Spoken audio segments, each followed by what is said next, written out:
7차 원내대책회의를 시작하도록 하겠습니다. 먼저 이정걸 원내대표의 말씀이 있으시겠습니다.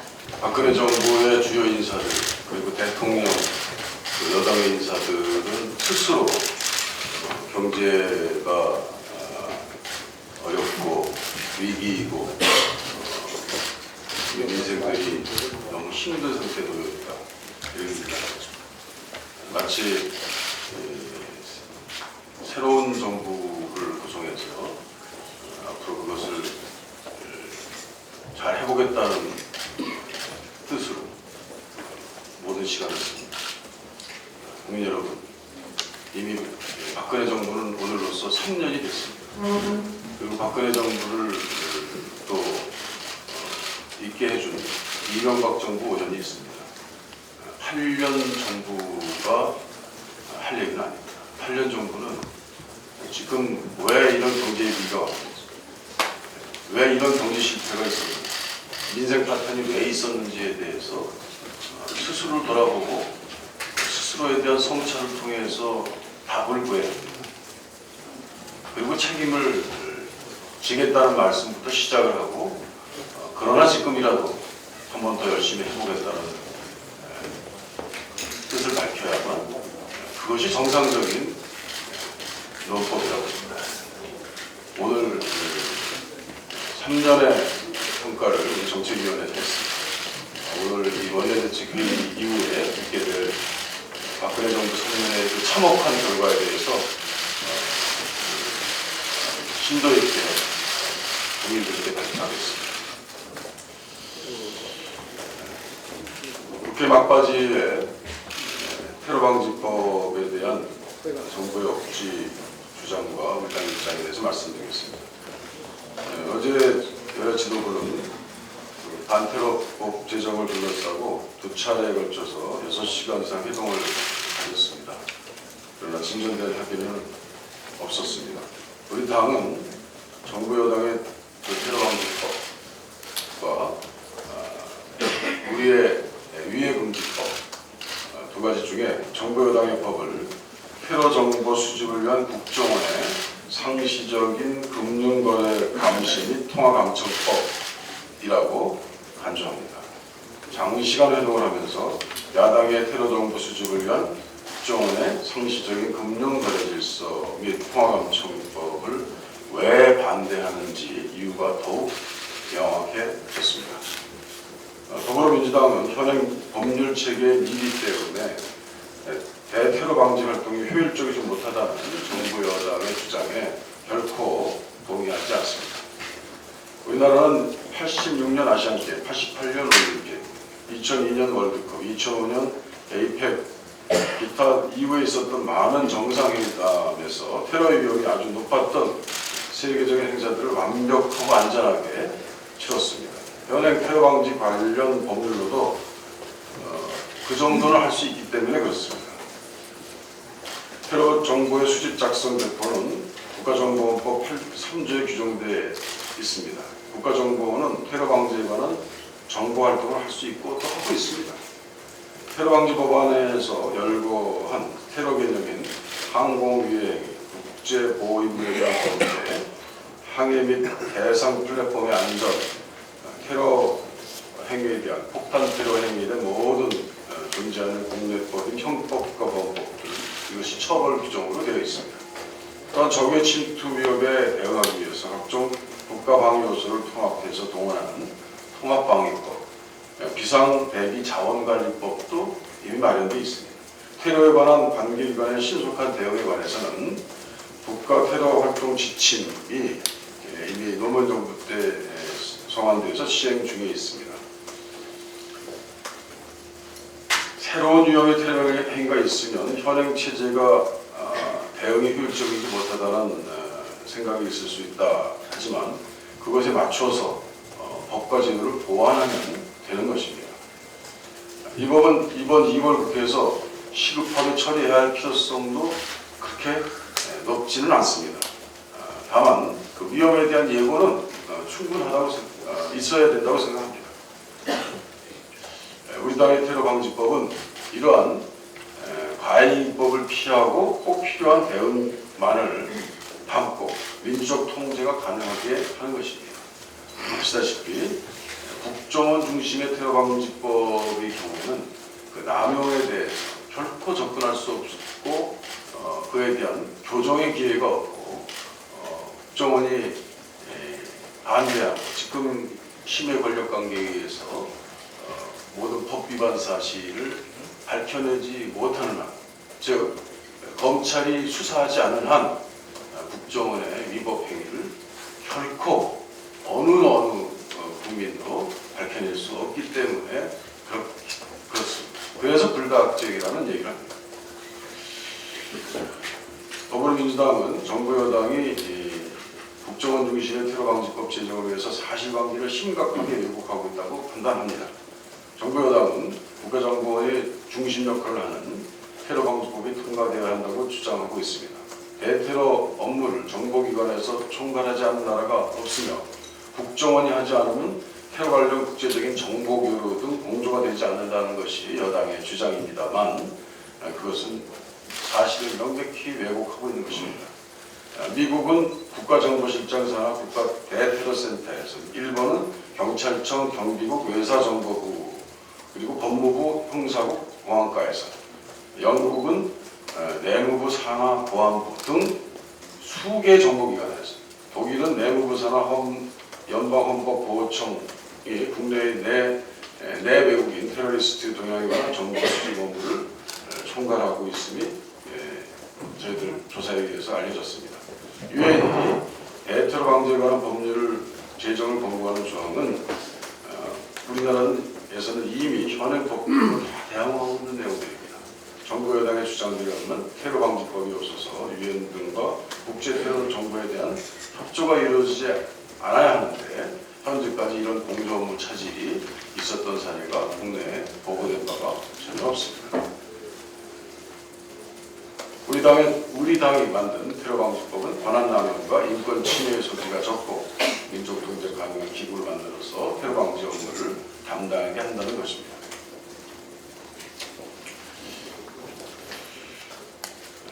지금 더불어민주당은 국가정보원의 자정 노력을 믿기 어렵습니다. 국가정보원은 내부적인 개혁의 가능성을 상실했다고 판단하고 있으며 민주적인 정권이 집권해서 대대적인 외부 개혁을 단행해야만 개혁될 수 있는 조직이라고 보고 있는 것입니다. 정부 여당은 국가정보원에 대한 통제가 가능하기 때문에 테러방지법을 국가정보원이 담당해도 된다고 주장하고 있습니다. 우리 당은 이런 주장에 동의하지 않습니다. 국민의 정부와 참여정부에서 추진되었던 국정원 내부 개혁이 이명박 정권 이후 중단되면서 국정원은 과거로 퇴행하고 있기 때문에 그렇습니다. 그러면서 대선 개입 사건, 불법 해킹 사건, 중국 동부 간첩 조작 사건 등 일일이 열거하기 힘들게 법을 어기면서 인권을 침해한 사건들이 자행됐습니다. 그러나 그 정보가 전혀 밝혀진 바가 없습니다. 폐륜적이고 반국가적이며 실정법을 명백히 위반하고 있는 좌익 교수와 같은 사람들도 직원으로 보호하는 조직이 바로 국정원 아닙니까? 어떤 효율적인 감시도 불가능한 국가정보원의 무제한적인 감청과 금융정보 접근을 허용할 수는 없는 것입니다. 테러 방지법보다 더 심각하게 보통 국민들의 프라이버시를 침해하고 감시를 가능하게 하는 위험이 바로 사이버 테러 방지법입니다. 지금까지 국정원은 국가 사이버 안전 관리 규정에 따라서 국가 차원의 사이버 안전 관리 업무를 담당해 왔습니다. 그런데 정부 여당은 이를 법률로 격상시켜서 사이버 테러법을 제정하려고 합니다. 이에 관해서는 아직 논의조차 하지 못했습니다.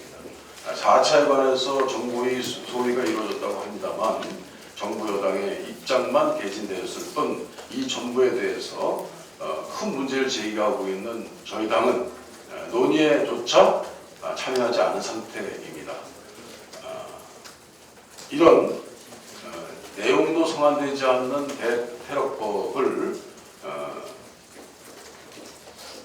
정부 여당이 압박해서 국회에서 여러 가지 가압적 방법으로, 비정상적 방법으로 통과시키려고 한다면 그것은 바로 이전에 정권의 패망의 기초가 되었던 안기구법과 노동학법 날치기 통과의 역사적 사건을 제한할 것입니다.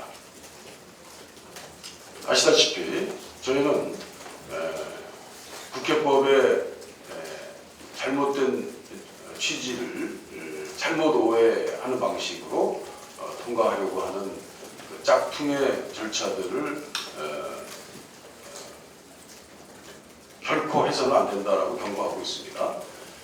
아시다시피 지난번 선진화법에서 시행되었던 상임위 안을 셀프 폐기한 이후에 그것을 본회의에 부의하는 절차를 통해서 다만 그것은 편법적인 국회의장의 안건 변경 절차를 직권으로 시행한 절차가 개입되면 국회 본회의에 안건으로 심의돼서 다수당 일방적으로 처리할 수 있는 그런 편법적인 방법들을 동원한다면 그것은 지난번 안기구법 날치기 통과보다도 더 심대한 중대한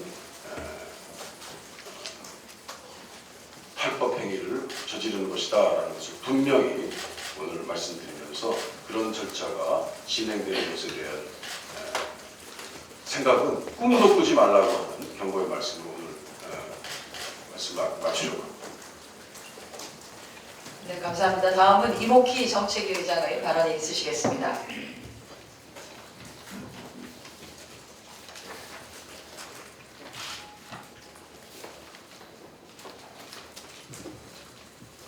예, 다시 테러방지법을 생각해 봅니다. 정부와 여당은 계속해서 테러 위험을 언급하고 테러 발생 가능성을 강조하면서 테러방지법 제정을 압박하고 있습니다. 그걸 통해서 국민의 불안감과 위기의식을 조장하고 있습니다. 정부와 여당이 주장하는 테러방지법을 만들게 되면 국정원이 영장 없이 감청을 할 수 있고 금융정보를 열람할 수 있습니다. 지금도 국정원에 대한 감시 감독이 제대로 이루어지지 않아서 수많은 문제들이 야기되고 있고 권력남용, 인권 침해가 일어나고 있습니다. 예를 든다면 국정원이 어떤 시민을 테러단체와 연관되어 있다고 의심하면 영장도 필요 없이 금융정보, 이메일, 카톡 등 각종 온라인 정보를 다 수집할 수 있게 됩니다. 이렇게 되면 문자 그대로 빅브라더가 생깁니다. 우리 당은 절대로 국정원의 정보 수집권을 부여할 수 없습니다. 아까 말씀드린 것처럼 정보 수집권의 주체를 국정원으로 할 경우 권력 남용과 인권 침해가 충분히 예견되기 때문에 그렇습니다. 우리나라는 이미 1982년부터 국무총리를 의장으로 하는 국가테러대책회의가 있습니다. 여기에는 국가정보원, 법무부, 경찰청, 국세청 등이 포함되어 있습니다. 얼마 전 대정부 질문에서 국무총리는 국가테러대책회의가 있는지 운영이 되는지 자신이 의장인지도 모르는 것이 확인됐습니다. 그러니까 국무총리는 테러방지법 제정을 촉구하면서 자신이 국가테러대책회의 의장인지도 모르고 있었던 겁니다. 정말로 어이없는 사실입니다. 국무총리는 테러방지법이 없다는 탓만 하지 말고 그리고 국민에게 불안감을 주는 그런 것이 아니라 그런 의심이 있다면 국가테러대책회의부터 열어서 점검하는 것이 우선이라고 생각합니다.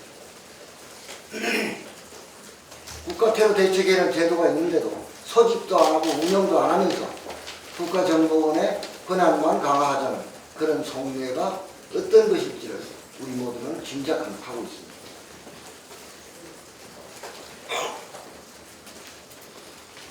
오랜만에 홍준표 경상남도지사를 생각해 봅니다. 공공의료의 중요성이 강조되는 우리나라의 실정에서 진주의료원을 일방적으로 폐쇄해 했던 분이 홍준표 지사입니다. 그리고 무상급식을 중단했습니다. 지난해 홍준표 경남지사로 인해서 중단됐던 경남의 무상급식이 박종훈 경남교육관의 결단으로 해결의 실마리를 찾은 데 대해서 환영합니다.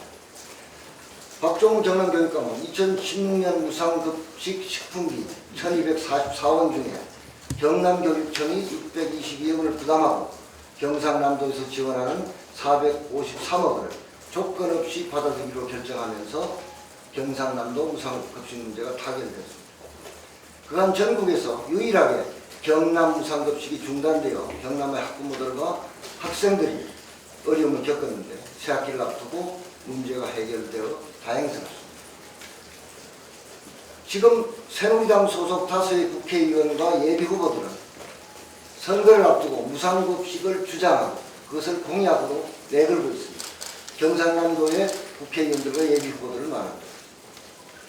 홍 지사가 무상급식을 중단했을 때에는 방관하거나 방조하거나 또는 지지하던 사람들입니다. 참으로 뻔뻔하다고 아니할 수 없습니다.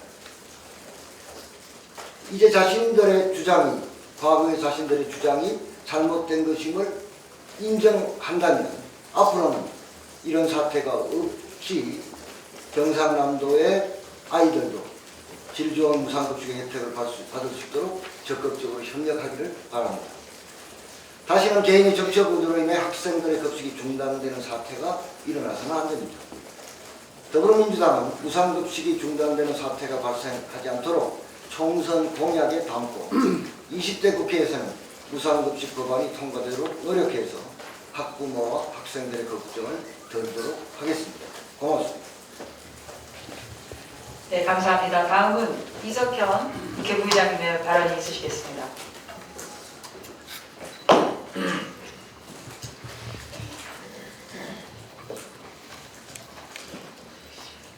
네, 국정원은 과거 대선 개입을 비롯한 정치 개입으로 국민의 신뢰를 잃고 있습니다.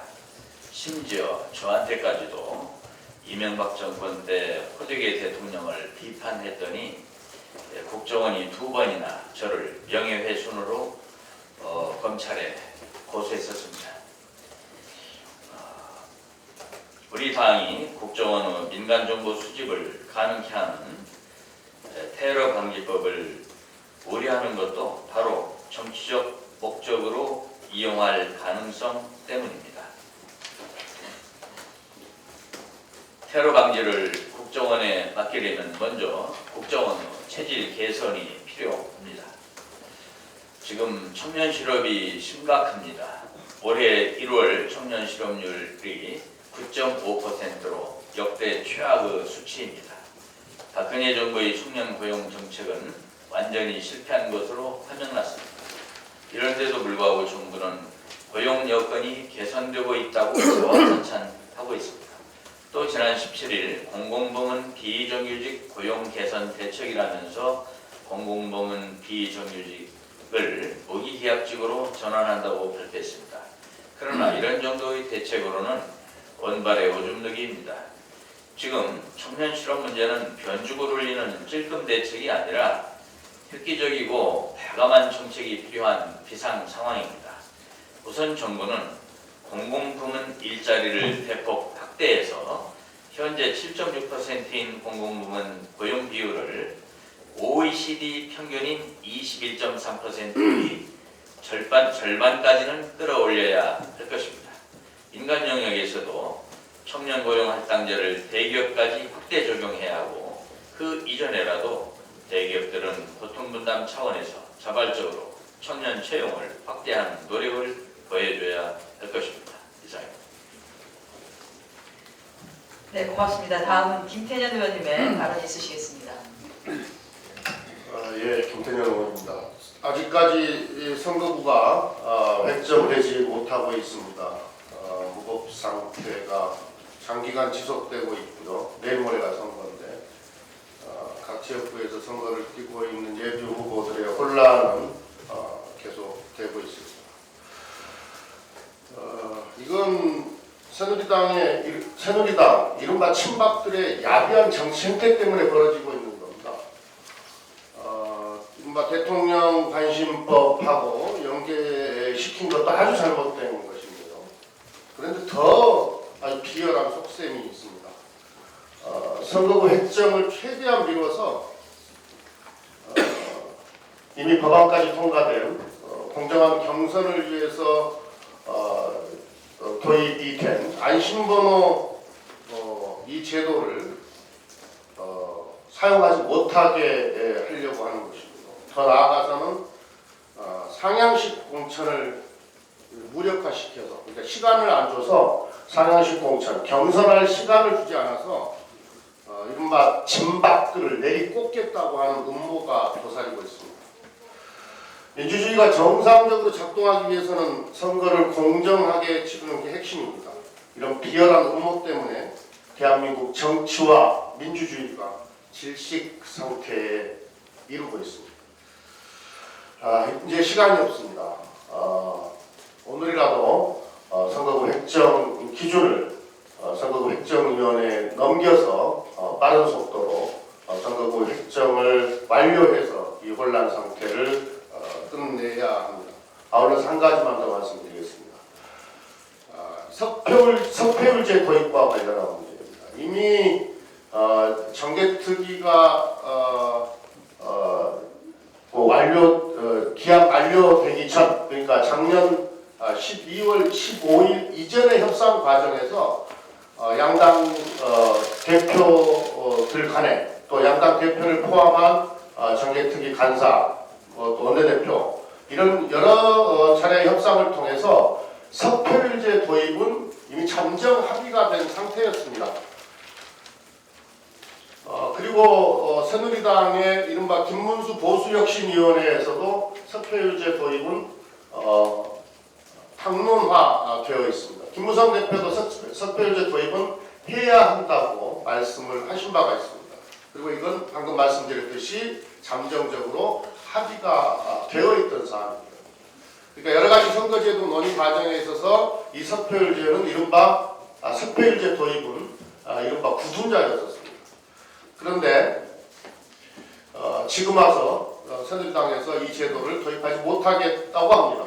이 석패율 제도는 잘 아시다시피 특정 정당의 의석수를 늘리고 줄이는 것과는 전혀 관계가 없습니다. 그러니까 유불리하고 관계가 없다는 이야기입니다.